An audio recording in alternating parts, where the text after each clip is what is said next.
For the dagger as a cocoon lands here on towards Babetta. Here comes Diamond. Babetta in all kinds of trouble. Edward secures the kill. Game over indeed from Arcade Sona. Kill secure from Edward. Now they're going to move forward onto Alex. Morden is going to have to spend some more time protecting Extra, I believe is the correct term, or camping, whatever your preference. And as long as he can keep Extra alive, it's obviously going to pay off. But 20 CS difference already. It is a massive, massive advantage for Alex. Yeah, it is definitely a big start to this one for Alex Ich. He just needs to stay alive at this point. He can't afford to be going down again. You can see the Null Sphere not doing massive amounts of damage, to be honest, onto Alex, and that's a problem that X is going to have. Not the mobility that a Kassadin really will rely on later on once he hits that level 6 to get involved, not just obviously as an escape, but also to get involved in other lanes as well and really try to snowball around the map. In terms of the AD carries, 39 to 33, pretty even stuff there. We did see a Vamp Scepter picked up and a single Doran's Blade for Misfortune, and Ezreal's going to come back in with a Vamp Scepter, but with 2 Doran's Blades. So damage and a little bit of an HP advantage, obviously going over to the side of Genja. It'll play into his favor somewhat more. He's also got a much more aggressive support from Edward. The middle lane, they're going toe-to-toe, and Alex has his ulti. Well, toe-to-toe, I don't even know if we can call it that one. It's Extermin just running away here. Alex actually going to come down, does a lot of damage. Not going to follow through, though. You could see he was just itching to go in for the kill. Really wanted to. Has that ability, the intervention to keep himself alive. But his Extra is a little bit slippery in that mid lane. And we'll see once he gets that Rift Walk, if we can trade a little more evenly.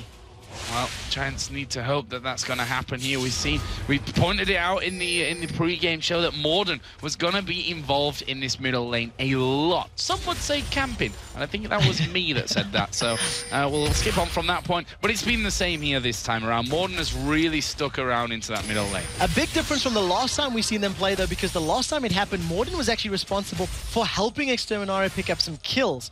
This time around, he's there simply to try and fend off Extra and keep him alive as best as possible. Diamond is roaming to the bottom, and can the cocoon land? Yes, he can, and where is the Wither? Actually won't be needed here. Genja finishes off the kill. Spirit Fire was just thrown down to help with that one. Diamond will walk away. Did get himself... actually didn't get an assist for that one. The assist was from the first kill that came earlier on, so that's where the Spirit Fire was coming in. Like, please let me get damage. Underneath the tower, rest of the team finally get in, but Betta's going to die to the Ignite. That is 2 kills coming down. Well, here comes Extermin. He's hardly got any mana. He needs to be careful there. And as he picks up the 1 kill onto Nasus, can't keep going. But here comes Morden charging down that bottom lane. A speedy little thing he is. But can he get involved? There is a depth charge coming in. It's going to chase Genja all the way down. The hook will land. Here comes Exter from the side. And Morden picks up the kill. So he's not only babysitting him in the middle lane, he comes running down to bottom to do the same. A new world record for the 100-meter dash, plus the shot put thrown in there as well from the depth charge. Great play, but a sloppy dive from Gambit. Let's be honest. Oh, the shock charge comes out. Samux just leaps over the wall.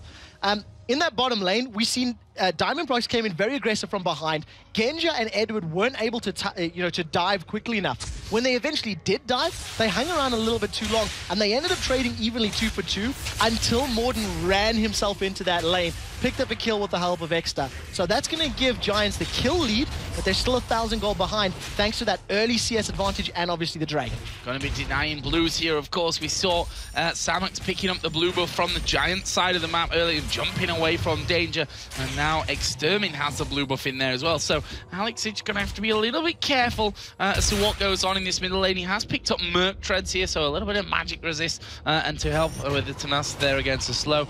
He's got that Nash's Tooth in there, but at the end of the day, Extermin's going to be able to do a lot of damage with that blue buff on as well. Yeah, so true. And of course, if he doesn't have mana, he is in a lot of trouble. Babetta and Jims trying to play very sneaky, and a little exploding spider just sniffs them out of the brush. Edward using tickled them away, using all of the vision and all of the abilities to the best of their ability. With knowing the vision, he didn't face check. Darren's just farming up, but Extra's coming from behind, and they're going to dive. They're going to dive here on towards Darren, and look at the damage coming out there. He's going to fall. Extermin is unstoppable, and this is probably why teams have been banning out Kassadin against the Spaniard. Kassadin is such a great pick for the time being. Now we see Alex being caught out by Morden. He's just going to take a little bit of poke and back away, but look at Diamond Prox and look at Kassadin. This may turn into a very explosive situation. Yeah, Alex Hitch, you didn't need... Oh, Extermin's going to face check here. Is he quick enough to Rift walk away? Yes, he is, but Alex flashes over, but look at the damage coming in. There is intervention. Extermin...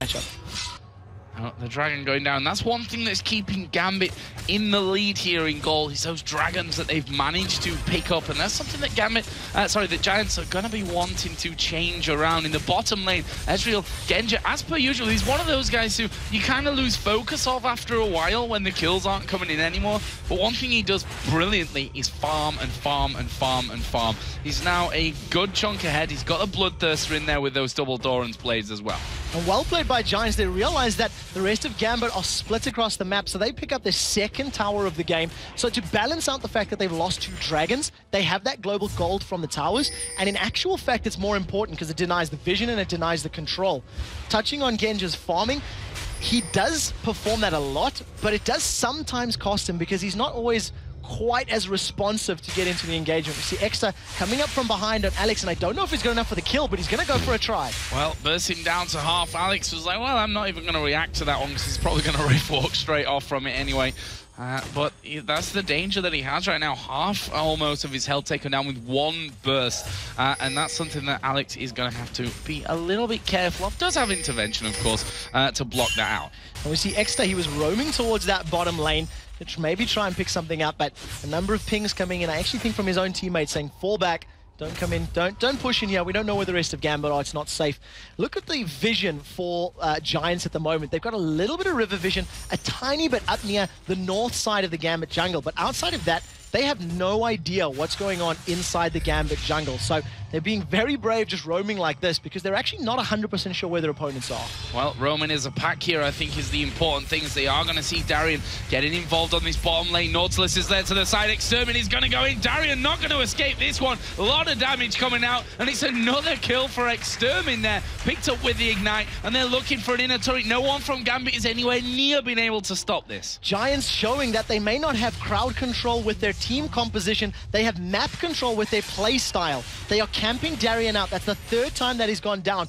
33% of the deaths, no, half of the deaths for Gambit is just on his champion alone. So well played there. Now they're going on Alex. There's intervention news. Extermin trying to get away, but Diamond was camping on the backside. Alex is going to fall in the end. Samuks jumps away. The dog is chasing him down. Well, has he got the pace to get in? Flash away from Samuks. Morden now the target. He will flash away as well. And Diamond not going to be able to catch up. Meanwhile, down in the bottom lane, they were putting pressure on towards Genja, who will stay safe for now. Crazy stuff. Giants looking very good. So they trade 1 for 1. They went on another tower dive. However, the fact that they lost Extra means that killing spree gold went over to Diamond Proc. So that's plus 500 gold for him to spend, which is obviously going to help his team out. It closes that gap, which Giants actually held as far as the gold was concerned. In the bottom lane, Jimbones and Mabeta, they haven't died in the last 10 minutes, which is a very good sign for them, because it means that power crest that Genja and Edward had over them is no longer quite as applicable. They are going to put a lot of DPS down onto this bottom tower, and if Edward doesn't respond quickly enough, they may actually get it. Respond how, I think, is part of the problem here from this one, as we are going to see Crescendo coming in. Here's a bullet time. Good flash from Edward. Gets him out of the main, a bit of damage, but here comes Extermin, waiting in the grass with... Oh, recall in for Edward. Extermin comes out. Edward has actually spotted that one happening here. Of course, does have repel available if he needs to get away from things. Extermin is getting closer in there, but in the end decides it's probably not worth it. Not this time round. His dive buddy of Kha'Zix or Morden was not there, so he decided to back away. He needs those people to be with him in the enemy tanking the tower. He is going to go head-to-head with Alex and puts a huge amount of damage down. Just the Rift Walk, well, full combo, drops him down to half. Yeah, half health gone in an instant. And if he has to use that intervention on himself, it's not going to be great, as Extermin is going to face check once again. There is the intervention used. Rift walk away, and now they turn over on towards Babetta. Well, here comes the diver. Is he going to get in on towards Diamond? He does manage to land that depth charge, the dredge line in as well. Diamond down to below half HP, but have they got the damage here? Jimbones and starts to back away. There is the depth charge coming in onto Genja. Extermin's on the backside, Babetta is on the top side, and Giants walk away. Kha'Zix was trying to keep Darian away from that engagement, and it does look like he's going to go in. He's stealthed up and he's dove. They're going in on towards Darian. There's Extermin as well. not quite enough to finish off the kill, but they're absolutely hammering him low. This game is bedlam. They are just diving absolutely everywhere. And the worst part is Nautilus isn't even using his diver skin. He's a miner. This is subterranean Nautilus. But they're digging themselves. They're not digging themselves into a hole. They're digging the graves of Gambit. That is very true. It isn't a diver skin. So I'll not refer to him as a diver anymore. Although he has been diving a few turrets in this game, so... That he has. I didn't mean to pop your bubble, We Joe. can use him now. Yeah, you did. I know you know all the names of all the skins, Trevor. So here we go then, down in the middle. See, Samux coming in, Babetta and Morden were all around there already. Kassadin looks like he's going to be headed over towards his blue buff, and Gambit must be feeling the pressure right now. Well, they're definitely on the back foot again against Giants, and this is not the first time they've been in this position. They are pressed hard by Giants every time they meet. I do want to take this moment to talk about the items, because Jims has finished up his Infinity Edge. His lane opponent has gone for a Bloodthirster first. His Dragon is about to respawn, Giants are positioning. And interestingly, Genji is going for a Guardian Angel as his second item. He does tend to build defensive. If Babetta catches Edward, oh, Diamond, they're going to go on. Yeah, he's going to get slowed in there, and there is another dredge line connecting. Diamond, will he be able to get away? Doesn't look like it's going to end great this time either. They've had to run away. Yeah, totally backing away from that one. Didn't want to get involved with Gambit coming back in towards the fight, but neither team confident enough right now to be going for this one. Of course, this is Giants' chance to really claw themselves back up level with Against All Authority in terms of matches, but Gambit are in a similar situation in the top side of the bracket where, you know, if they lose this one, Fnatic stay as #1 team. Yeah, it's the truth, and I think in this particular match we've seen that swing as well. From earlier in the game, you felt that Giants were in control. They were setting the tone and the pace. They were tower diving. They had map control. But once they got the towers down to those inner lane towers, it sort of fell off a little bit. They weren't able to dive the inhibitor turrets because it was too early in the matchup. It allowed Gambit to farm themselves back into this game, pick up a number of dragons and a number of kills. And for these last few minutes, you feel like Gambit's setting the tone, and yeah, they're picking a fight. Looks like they're going in for it. Morden is the target initially. Well, he will dredge line away. There's a bullet time coming down defensively. Babetta now the one at the back, but Giants have been forced away from that without really having much to say. Extermin now is going to be chased down. Of course, his Riftwalk should keep him safe from that as he dodges the Q coming out through the acceleration gate there of Jace. But Genji getting involved. A little bit of damage comes out from him. And just to touch on that topic that you had earlier, that Giants really had a lead. Look at the turrets. I remember saying 5-0 in turrets. When was the last time we saw that? It's now 5-5. Yeah, they've evened it up completely. It was just the items and the team fights. And I feel that Guardian Angel pickup from Genja, you cannot stress how important it is. We'll get back to that in a second, as Diamond is going to find himself between two members of the Giants. Exter is coming up from the left, but so is the rest of both teams. Samux has been caught. He's in a lot of trouble. Will go down there in the end before he can get away. Xermin came in. Darian going low, but look at Jimbones. He's been hammered away there. Genja coming in from the side. True Shot Barrage gets the kill. Morden goes down. Babetta gets Cocoon. That's a double kill for Ezreal. The turret's going to go down as well, and Extermin has to back away, and this should be another inhibitor coming down for Gambit. 4-for-nothing exchange. Gambit simply catching members of Giant out when Giants felt that they were catching Gambit out. They're going to pick up the second inhibitor of the matchup. They can decide to either push for the victory or fall back. I think they have enough time and enough damage to close this one out. Extra sidesteps the Cocoon, but it's not enough. Extermin trying to get himself there onto the fountain. Darian and Genja are trying to hold him in there. They may even be able to pick up a kill. There's a fountain, nails Genja down to half, but he's got a GA, and the second Nexus turret has fallen. The Nexus itself will go down, and Gambit